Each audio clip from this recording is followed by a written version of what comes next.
Is the sky so beautiful in the land of your King George?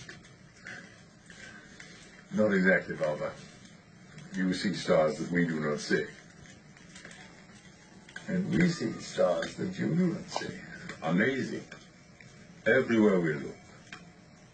Down, up. Our peoples are different. Yet you ask that we come together.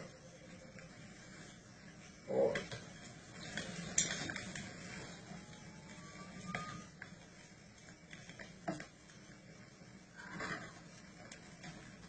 This nation you speak of, the fruit of our alliance,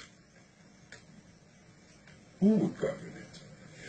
There would be representatives sent out from our king, who, together with you, would deliberate, make laws, see to the needs of the people.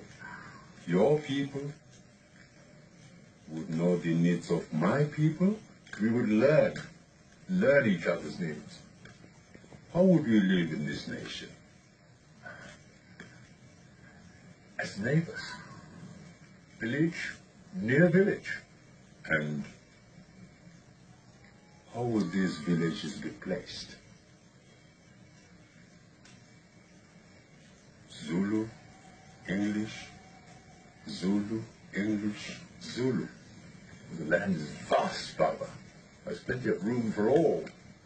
Without crowding. Without crowding, Febana, you mean Zulu, English.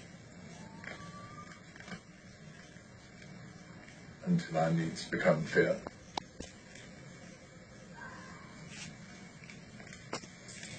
I see. But what would happen, Febana, if after many generations, the children of your children were still unable to learn the needs of my people? If their stars remained different, would they then leave to go back to the lands where you came from?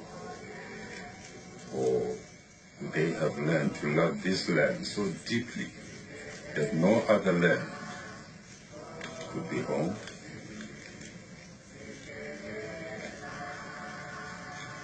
What would happen, Febana, if this land, without crowding, became crowded?